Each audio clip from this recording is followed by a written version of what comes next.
Bonjour, soyez les bienvenus à cette session Zoom. Je suis Marie-Sophie Lacroix, la secrétaire générale de Grenoble INP Alumni. Et aujourd'hui, j'ai le privilège de pouvoir vous présenter Dominique Roland et Jacques Goudet. Donc Dominique, notre président sortant, et Jacques, notre nouveau président. Donc tout d'abord, Dominique, pouvez-vous nous parler en quelques mots de vos 3 mandats au sein de l'association ? Alors écoutez, ça a été une période intense, très intéressante, un très bon travail d'équipe et bien entendu un très bon travail coopératif avec vous.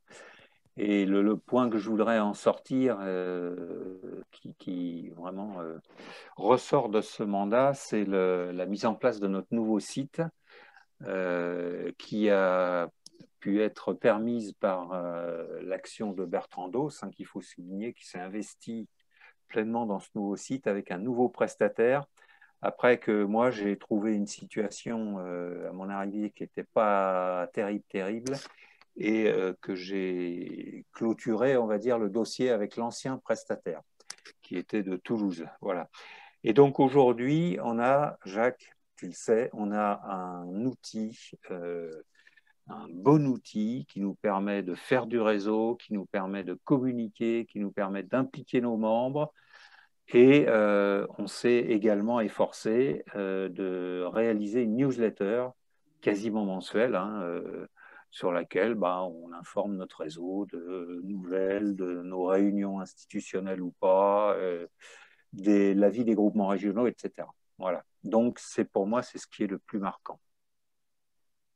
Et Jacques, du coup, tu as un retour à nous faire par rapport à ce sujet, aux actions que Dominique a menées? Oui, alors je trouve Dominique très modeste dans ses propos, surtout autour du site, parce que c'est vraiment une vraie réussite, à la fois, je dirais, le contenu et le format et l'utilisation ou l'usage. Pour moi, c'est vraiment la pierre angulaire de l'association. C'est un outil où on peut atteindre nos adhérents. Ils peuvent aussi venir y chercher du contenu. On a toutes les activités de l'association qui y sont présentées, que ce soit les groupements, que ce soit les newsletters, que ce soit donc la communication, le fonds de dotation, le mentorat et bien d'autres. Donc vraiment, pour moi, c'est une grande réussite. Et avec la nouvelle équipe et Dominique, on va continuer à l'utiliser, à s'en servir pour dynamiser comme ça a été fait dans le passé de l'association. Dominique, pendant ces années, vous avez pu tisser des relations de confiance avec Grenoble INP. Et du coup, je crois que vous allez garder des attributions au sein de l'association pour tout ce qui est relations institutionnelles. Est-ce que vous pouvez nous en dire plus? Oui, donc avec Jacques, on a décidé que de toute façon, moi j'avais dit que je continuerais mon engagement dans l'association. Donc on a décidé avec Jacques que je me consacre aux relations institutionnelles et en particulier, ça concerne les relations qu'on a avec Grenoble INP et les écoles qui sont, à mon avis, extrêmement importantes pour notre association. Comme je le dis souvent, Grenoble INP a besoin de nous et nous avons besoin de Grenoble INP. Et donc, un des actes majeurs de ces relations, c'est à la fin de l'année, là, on aura une nouvelle convention qui définit nos relations, qui les intensifie aussi, et qui permettra, je pense, à un meilleur fonctionnement. Au niveau des relations aussi, il ne faut pas oublier les réseaux qu'on a, et notamment l'appartenance à IESF, Ingénieurs et Scientifiques de France, qui regroupe les associations d'alumni et qui mène des actions très intéressantes auxquelles je participe également. Pour revenir à Grenoble INP, ces relations me paraissent indispensables, surtout dans la période actuelle où, comme vous le savez tous, Grenoble INP va augmenter son périmètre et va absorber, entre guillemets, sans que ce soit péjoratif, l'IAE et Polytech. Donc là, il y a aussi pour nous un défi. Notre association, elle va grandir, elle va s'élargir, et puis tout ça, ça va avoir des impacts qu'il va falloir qu'on gère, mais je pense qu'on devrait y arriver. Jacques, quel est votre sentiment par rapport à ce sujet? Écoutez, je suis très confiant. D'abord, je voudrais remercier Dominique de m'avoir associé aux discussions avec Grenoble INP sur la convention. Alors, j'étais un observateur, comment dirais-je, un observateur, donc. Attentif. Et attentif, effectivement. Et ça m'a permis de me mettre au fait du dossier, de comprendre quels étaient les tenants et les aboutissants et les relations entre Grenoble INP et les alumni. C'est effectivement l'évolution du périmètre de Grenoble INP, un sujet pour 2021. Et avec le bureau, avec Dominique, on va y travailler pour porter ce sujet devant nos adhérents pour la meilleure des résolutions. Dominique, vous avez beaucoup œuvré aussi pour le mentorat. Oui, alors le mentorat, c'était aussi oui, je vous en dis deux mots, oui. Le mentorat, ça a été aussi une action phare, hein. Donc, on a décidé de lancer ça je crois, il y a presque 3 ans maintenant. Le but, c'était de mettre en relation un étudiant, un diplômé. Et donc, nous, notre réseau, et j'en remercie tous les gens qui l'ont fait, notre réseau a su répondre présent, puisqu'on a trouvé plus de 150 mentors. Et donc, il y a eu des liens qui ont pu se tisser avec les étudiants. Et cette action continue et elle est prolongée en quelque sorte, puisqu'on s'est inscrit dans le programme 1G+, à la demande de Grenoble INP. Le programme 1G+, c'est du mentorat, mais élargi à des jeunes qui sont notamment en BTS, qui qu'on voudrait inciter à poursuivre des études d'ingénieur. Très bien. Et Jacques, qu'est-ce que ça vous inspire?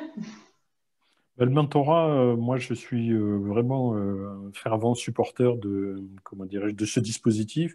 Je le côtoie en entreprise parce que dans les entreprises, il y a du mentorat et il y a double mentorat. Il y a le senior vis-à-vis du junior, mais aussi le junior qui mentore les seniors sur notamment les technologies digitales. Donc, c'est un peu de mentorat inversé. Donc, on va continuer avec le bureau et avec l'équipe des actions autour du mentorat. Donc, fidèle au poste sur le mentorat aussi. Merci, Jacques. Dominique, un point qui, je crois, va faire plaisir à Jacques, c'est la revue annuelle qui est axée sur le digital. Oui, alors, un petit rappel, on a décidé il y a 2 ans de ne plus éditer d'annuaire papier. C'est une conséquence de ce que j'ai dit avant, à savoir qu'aujourd'hui, on a un site qui est parfaitement opérationnel et qui, bien entendu, donne tous les renseignements possibles sur nos diplômés et nos étudiants, par région, par promo, etc. Enfin, c'est un outil puissant. Donc, l'annuaire papier devenait vraiment superflu et on a décidé d'éditer une revue. D'ailleurs, je tiens à remercier Robert Monestier pour son action pour cette revue. La première année, on a fait une thématique énergétique et cette année, donc, on a fait une thématique numérique, donc qui est bien dans le domaine d'action de Jacques. Et l'année prochaine, on va essayer de faire encore plus fort, de sortir une revue avec une nouvelle formule, un nouveau nom aussi, qui n'est pas encore bien décidé, mais qui va se décider dans les jours qui viennent. Et je pense que cette revue 2021, elle devrait être assez bonne et être un très bon outil de communication. Du coup, Jacques, si vous me lancez sur la transformation digitale, je pense qu'on ne va pas avoir assez de temps pour finir l'interview. Non, je trouve vraiment que c'était une superbe initiative d'avoir ce thème transversal. Donc, j'engage tous les adhérents à aller, comment dirais-je, sur le site, à lire la revue. Les articles sont vraiment passionnants. Et comme vient de le dire Dominique, pour l'année prochaine, on a un projet en gestation. On va renforcer donc notre action autour de la publication. C'est un projet effectivement novateur. Il changera un petit peu le format de nom et on espère vraiment pouvoir Alors, je m'engage peut-être un petit peu trop tôt, mais j'espère que courant juin, on aura peut-être quelque chose à présenter à nos adhérents. Dominique, pendant votre mandat, vous avez également relancé le réseau à l'international. Comment ça s'est passé exactement? Sur quel pays? Alors, l'action à l'international, déjà, dès le début, moi j'ai souhaité qu'il y ait un administrateur qui s'occupe de ces opérations internationales. Et donc, on a eu la chance d'avoir Christian Felter, qui est basé à Grenoble et qui qui travaillent donc sur le sujet international. Et puis une deuxième opportunité qu'on a saisie, c'est un appel à projet de l'UGA, l'Université Grenoble-Alpes, pour justement animer les réseaux d'alumni à l'international. Donc on a répondu à cet appel à projet, on a reçu un financement et ça nous a permis finalement de réactiver notre réseau international en organisant des événements fin 2019, début 2020, je crois. Et je crois qu'en tout, il y a eu 8 événements, la Grande-Bretagne, l'Allemagne, la Suisse pour les pays proches, Hong Kong, New York, je ne sais plus où encore. Belgique aussi. En Belgique aussi, pour un pays proche, Hong Kong, New York, Helsinki peut-être. Enfin, ça nous a donc bien permis de relancer notre réseau à l'international, de retrouver des diplômés qu'on a peut-être un peu perdus. Et donc, avec Christian Felter, on a quelqu'un qui va pouvoir poursuivre les actions engagées. Jacques, vous qui avez beaucoup voyagé, qu'est-ce que ça vous inspire? Écoutez, Marie-Sophie, effectivement, en tant qu'ingénieur, j'ai passé presque un tiers de ma carrière à l'étranger. Donc, quand je vois qu'il y a des adhérents de l'association qui portent haut les couleurs de notre association, je les félicite et je suis très fier, très content.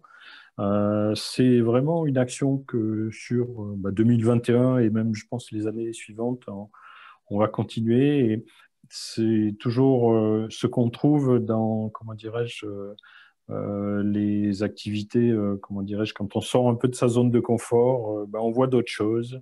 On se pose des questions sur son propre, comment dirais-je, comportement. On regarde, on est en contact avec des nouvelles cultures et ça amène beaucoup de, je dirais, de bien à la fois à la personne et puis aussi à son entourage. Donc, il faut qu'on continue. Et puis, s'il y a des projets ou des réunions à faire, je dirais pas qu'on sera toujours présent avec Dominique lors de ces activités, mais on le supportera et on le soutiendra.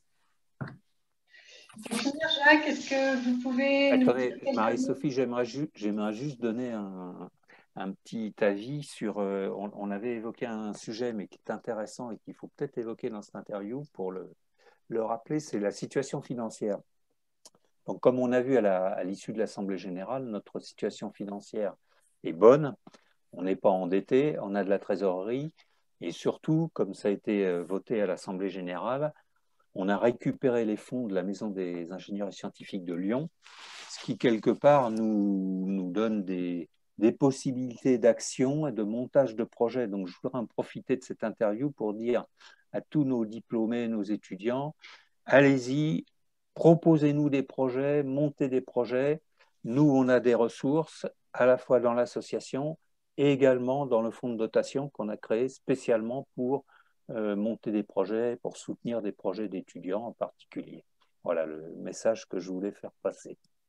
Jacques, Je vais rebondir, Dominique, sur ce que tu viens de dire, parce que c'était un des points que j'ai noté en rejoignant l'association et j'ai partagé avec des administrateurs lors du précédent conseil d'administration. Il y a eu une saine gestion. On peut féliciter notre trésorier, Alain, qui s'est vraiment investi là-dedans. Et donc, je dirais maintenant, comme tu l'as dit, c'est l'appel à projet. Donc, vous avez des projets, venez nous voir. Nous serons là pour, bien sûr, les passer au crible de nos différents critères, mais pour vous supporter tous les projets qui nous seront présentés. Jacques, est-ce qu'en quelques mots, vous pourriez nous en dire plus sur vous, qui vous êtes, votre parcours professionnel? D'accord. Bon, ce sera très court, hein. Donc, Marie-Sophie, j'habite à Levallois-Perret, en région parisienne. Je suis marié, 2 enfants, 2 filles, lycée-collège. En termes de hobby, je collectionne les montres mécaniques et je suis un amateur de vin rouge Côte-du-Rhône Nord. Donc, c'est pour l'instant un premier sujet de discussion avec Dominique, hein, qui lui est basé en région, je dirais, un peu plus bordelaise. Point de vue professionnel, je travaille comme directeur de transformation digitale chez Naval Group. Naval Group, c'est un industriel français qui est dans le naval de défense. Nous construisons des navires pour les marines étatiques. Et précédemment, j'ai travaillé dans les télécoms, dans l'ingénierie industrielle, en France et à l'étranger.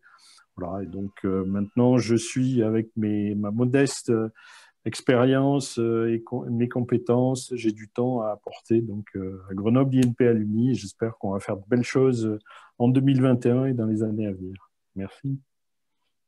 Bien, merci à tous les deux. Merci Dominique, merci Jacques, et puis à très bientôt.